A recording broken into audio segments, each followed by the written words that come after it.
सभी को राधे राधे, जय श्री कृष्णा। आज हम मार्च 2025 का सेकंड सेशन करने जा रहे हैं।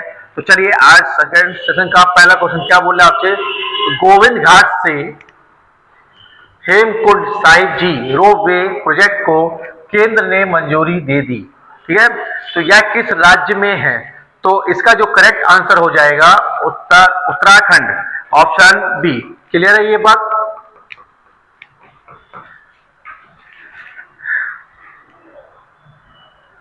चलिए, इसके बारे में थोड़ा सा जानकारी देखते हैं।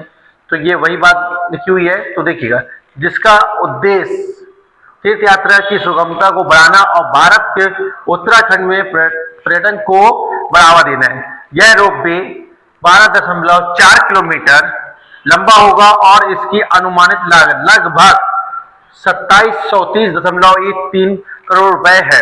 मुख्यमंत्री कौन है उत्तराखंड के? पुष्कर सिंह धामी। क्लियर है ये बात? चलिए, सेकंड क्वेश्चन देखते हैं क्या कह रहा है वो आपसे। हाल ही में किस ऑस्ट्रेलियाई क्रिकेटर ने वनडे क्रिकेट से संन्यास की घोषणा की है? तो इसका करेक्ट आंसर है आपका स्टीव स्मिथ, ऑप्शन डी।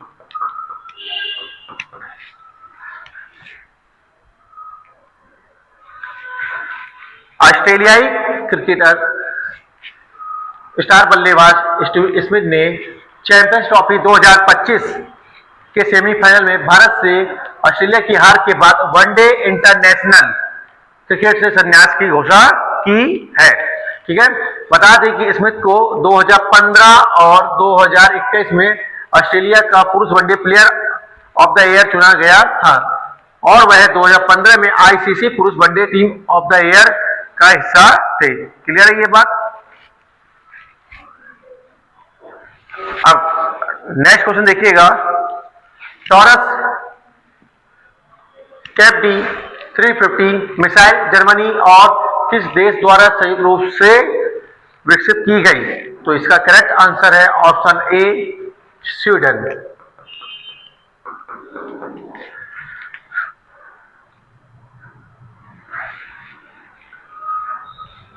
अब देखिए, इसके बारे में थोड़ा सा जानकारी। ठीक है, स्वीडन ने अपने ग्रिपेन फाइटर जेट की लंबी दूरी की स्ट्राइक क्षमताओं को बढ़ाने के लिए taurus cap D 350 cruise missile को चुना है। टॉरस कैप डी 350 एक हवा से लॉन्च की जाने वाली सटीक निर्देशित मिसाइल है जिसे गहरी पैक और उच्च सटीकता वाले हमलों के लिए डिजाइन किया गया है। टॉरस कैप 350 मिसाइल जर्मनी और स्वीडन के बीच एक संयुक्त उद्यम द्वारा विकसित की गई है। क्लियर है? Next question. हाल ही में किसे कानूनी मामलों का सचिव नियुक्त किया गया है? तो इसका करेक्ट आंसर है option B, doctor Anju Rathi Rana.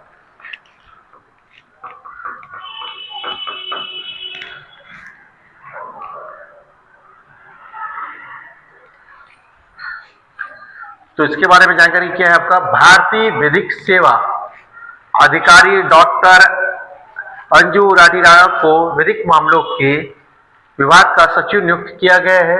उन्होंने पहले इसी विभाग में अतिरिक्त सचिव के रूप में कार्य किया था और वे 2 साल या अगले आदेश तक इस पद पर रहेंगी।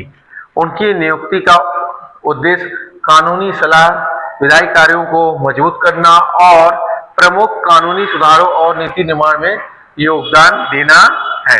क्लियर है? चलिएगा, नेक्स्ट क्वेश्चन देखिएगा।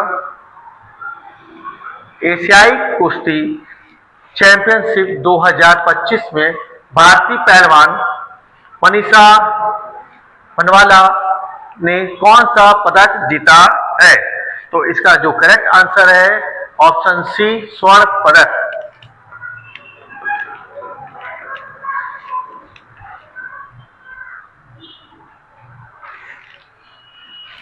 जॉर्डन के अम्मान में एशियाई कुश्ती चैंपियनशिप 2025 में भारतीय पहलवान मनीषा पनवाला ने स्वर्ण पदक जीता और अंतिम पंघाल ने कांस्य पदक हासिल किया। महिलाओं की 62 किलोग्राम वर्ग के फाइनल में मनीषा ने कोरिया की ओके जू सिक्किम को 8-7 से हराया। भारतीय पहलवानों ने अब तक टूर्नामेंट में 1 स्वर्ण, 1 रजत और 6 कांस्य पदक जीते हैं। क्लियर है? चलिए अब नेक्स्ट क्वेश्चन देखिएगा। हाल ही में किस राज्य के मुख्यमंत्री ने भागीरथ मोबाइल ऐप का शुभारंभ किया है? तो आंसर है आपका भागीरथ, पता ही है आपको, उत्तराखंड, ऑप्शन डी।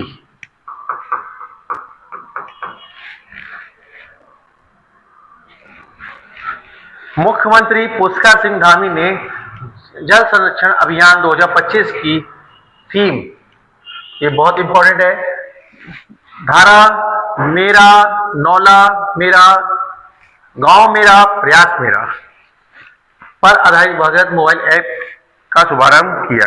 क्लियर है ये बात?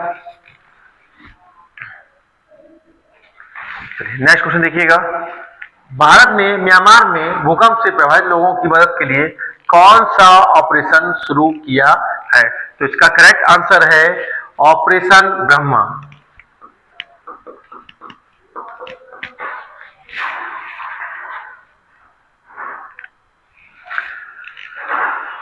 तो इसके बारे में थोड़ा सा जानकारी देखिए। भारत सरकार ने म्यांमार में भूकंप प्रभावित पीड़ितों की मदद के लिए ऑपरेशन ब्रह्मा शुरू किया।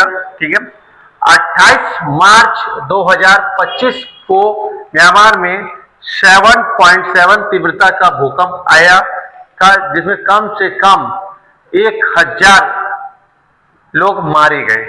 क्लियर है ये बात? हाल ही में कौन सा भारत रूस नौसैनिक अभ्यास शुरू हुआ? ठीक है, तो भारत और नौसैनिक अभ्यास जो है आपका इंदिरा, देखिए ऐसे लिखा जाता है INDRA। तो IND का मतलब क्या होता है? इंडिया, और RA का मतलब होता है रसिया। ठीक है, तो आंसर क्या हो जाएगा आपका? Option B.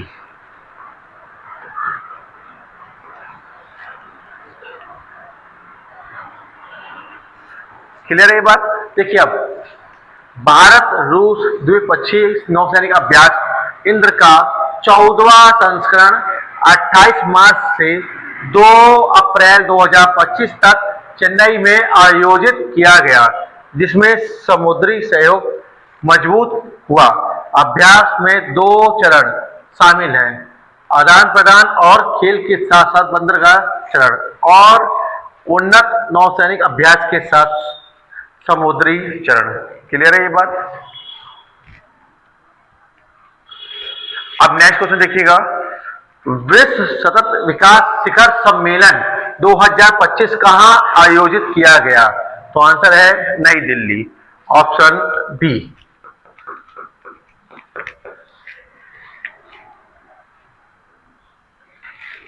तो इसके बारे में थोड़ी सी जानकारी। ऊर्जा और संस्थान द्वारा आयोजित इस शिखर सम्मेलन में सतत विकास और जलवायु समाधान में तेजी लाने के लिए साझेदारी विषय पर ध्यान केंद्रित किया गया। उन्होंने 2020 में ग्रीन हाउस गैस उत्सर्जन में भारत की 7.93% की कमी पर प्रकाश डाला, जो जलवायु परिवर्तन से लड़ने के लिए देश की मजबूत प्रतिबद्धता को दर्शाता है। केंद्रीय पर्यावरण, वन और जलवायु परिवर्तन मंत्री भूपेंद्र यादव ने नई दिल्ली में विश्व सतत विकास शिखर सम्मेलन 2025 का उद्घाटन किया। क्लियर है? नेक्स्ट क्वेश्चन देखिएगा। भारत की पहली AI संचालित सौर विनिर्माण लाइन किस राज्य में शुरू की गई? तो इसका करेक्ट आंसर है Gujarat, option A.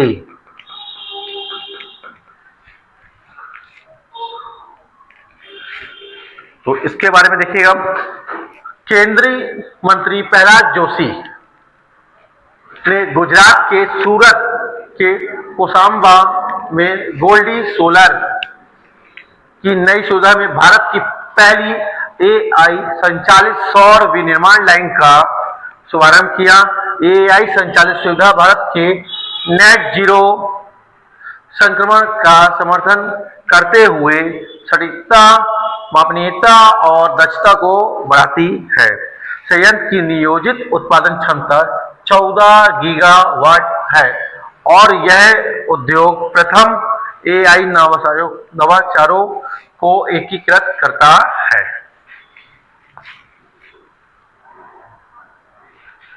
Next question देखिएगा, एस्ट्रा MK3 मिसाइल का नया आधिकारिक नाम क्या है? तो इसका जो नाम है आपका Gandiv, option C.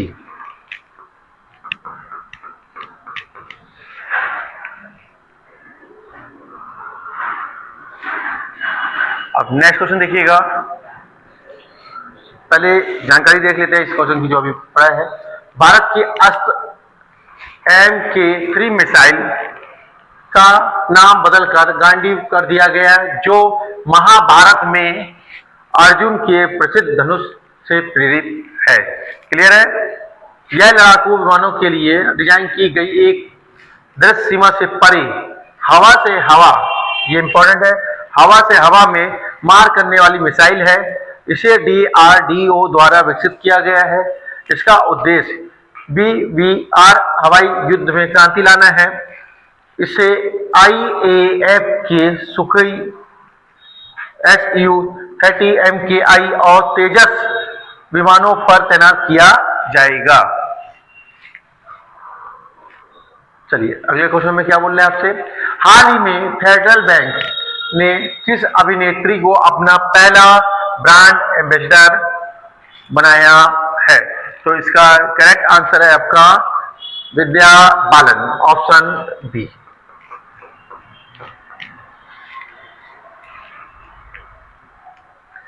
Federal bank के बारे में देखिएगा, फेडरल बैंक ने विद्या बालन को अपना पहला ब्रांड एम्बेसडर नियुक्त किया है, जो बैंक के ब्रांड विकास में एक महत्वपूर्ण मील का पत्थर सिद्ध हुआ।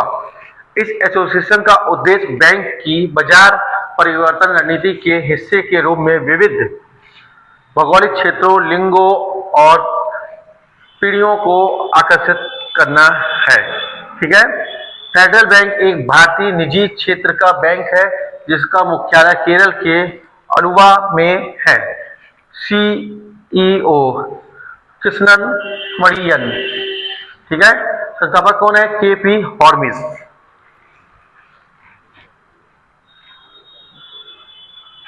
चलिए नेक्स्ट क्वेश्चन देखिएगा, हाल ही में किस बैंक ने भारतीय वायुसेना के साथ मिलकर प्रोजेक्ट हक लॉन्च किया है? ठीक है, तो आंसर इसका क्या जाएगा? Option C, HDFC bank.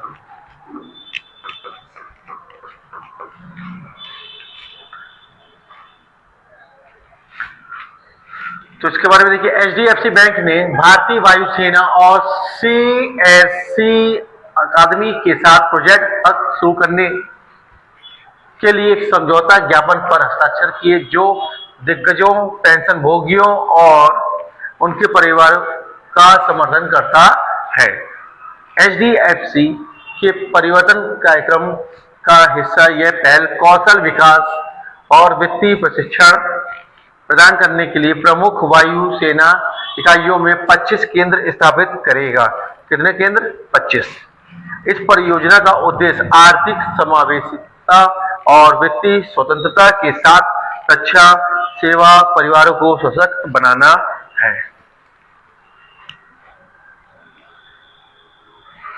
Next question देखिएगा, हिंदी पत्रिका सशक्त भारत के पहले संस्करण का विमोचन किसने किया? ठीक है, तो इसका जो करेक्ट आंसर है राजनाथ सिंह, ऑप्शन सी। ठीक है, तो राजनाथ सिंह कौन है? रक्षा मंत्री। तो देखिए क्या बोला है, रक्षा मंत्री राजनाथ सिंह ने नई दिल्ली में रक्षा मंत्रालय की इस द्विवार्षिक हिंदी पत्रिका का विमोचन किया। उद्देश्य सशस्त्र बलों की वीरता और बलिदान को उजागर करना और मंत्रालय के कर्मचारियों की रचनात्मक प्रतिभा को मंच प्रदान करना। ठीक है, अब ये क्या है? Defence ministry. रक्षा मंत्री कौन है? राजनाथ सिंह है। CDS chief of defence staff general Anil Chauhan, ये कौन से नंबर के हैं? तो ये दूसरे नंबर के हैं। ठीक है। थल सेना अध्यक्ष जनरल उपेंद्र द्विवेदी।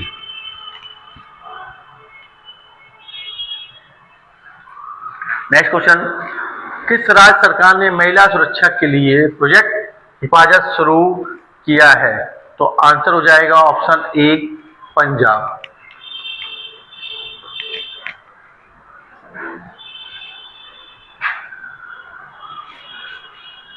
चलिए इसके बारे में देखते हैं।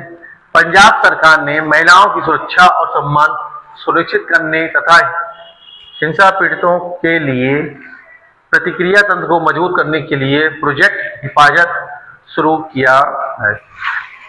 सॉरी, मिशन शक्ति और मिशन वात्सल के तहत 24x7 महिला और बाल हेल्पलाइन आपातकालीन और गैर आपातकालीन सहायता प्रदान करेगी। इस परियोजना का उद्देश्य महिलाओं को दुर्व्यवहार की रिपोर्ट करने से रोकने वाले डर को खत्म करना और पुलिस और एजेंसियों के बीच समन्वय को सुव्यवस्थित करना है। चलिए नेक्स्ट क्वेश्चन देखिएगा। हाल ही में किसे राष्ट्रीय खनिज विकास निगम NMDC के CMD के रूप में नियुक्त किया गया है? अमिताभ मुखर्जी। तो आंसर हो जाएगा क्या? ऑप्शन सी।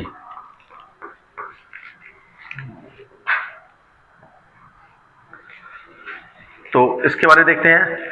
अमिताभ मुखर्जी को 6 मार्च 2025 से राष्ट्रीय खनिज विकास निगम का नया अध्यक्ष और प्रबंध निदेशक नियुक्त किया गया है। इससे पहले वे CMD का अतिरिक्त प्रभार संभाल रहे थे। मुखर्जी का कार्यकाल 2028 तक रहेगा। NMDC एक भारतीय सार्वजनिक क्षेत्र का उपक्रम है जो खनिज अन्वेषण में शामिल है। मुख्यालय इसका हैदराबाद में है। क्लियर है? चलिए नेक्स्ट क्वेश्चन देखिएगा। भारत के किस महान फुटबॉलर ने 40 साल की उम्र में संन्यास से वापसी करने का फैसला किया है? तो आपको पता है फुटबॉल में एक नाम बहुत फेमस है आपका, Sunil Chhetri. Option A.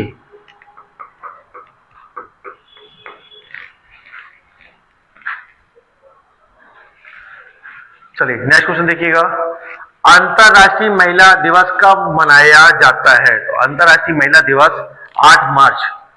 Answer हो जाएगा ऑप्शन डी।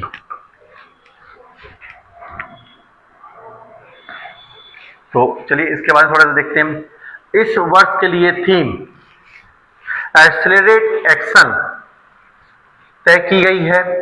संयुक्त राष्ट्र ने इस दिन को वर्ष 1975 में आधिकारिक रूप से मान्यता दी थी। 13 फरवरी को राष्ट्रीय महिला दिवस मनाया जाता है। क्लियर है? नेक्स्ट क्वेश्चन देखिएगा। हाल ही में बच्चों के नियमित टीकाकरण को बेहतर बनाने के लिए किस राज्य सरकार ने राइज नामक ऐप लॉन्च किया है? तो इसका आंसर है उत्तर प्रदेश। Option D.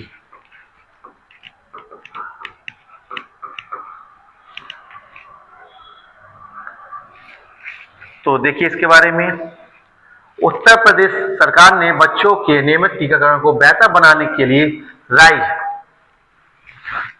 नामक ऐप लॉन्च किया है। इस ऐप के जरिए स्टाफ नर्स, ANM और हेल्थ विजिटर को डिजिटल प्रशिक्षण दिया जा रहा है जिससे वे टीकाकरण प्रक्रिया को अधिक प्रभावी और व्यवस्थित तरीके से संचालित कर सके। ठीक है?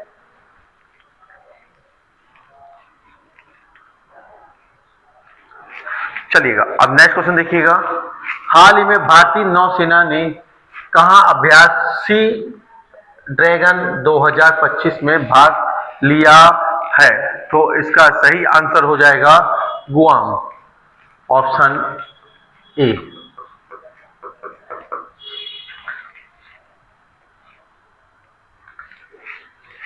तो चलिए इसके बारे में थोड़ा सा देखिएगा।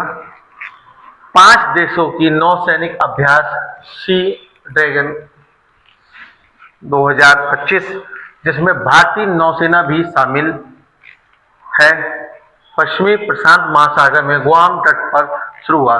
सी ड्रैगन अभ्यास 2025 की मेजबानी संयुक्त राज्य अमेरिका की नौसेना के 7वें बेड़े द्वारा की जा रही है और यह 4 से 19 मार्च 2025 तक आयोजित किया जाएगा।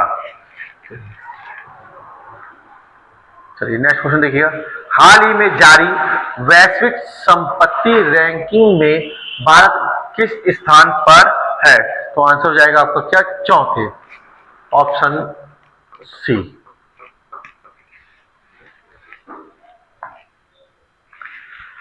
तो इसके बारे में देखिएगा। मार्च 2025 में लंदन स्थित वैश्विक संपत्ति परामर्श फर्म नाइट फ्रैंक ने अपनी 19वीं द वेल्थ रिपोर्ट 2025 जारी की, जिसमें वैश्विक धन वितरण का विश्लेषण किया गया।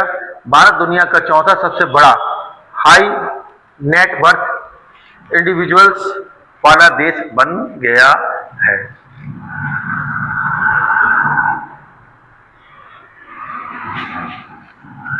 तो चलिए आज हमने मार्च 2025 का सेकेंड सेशन कंप्लीट किया।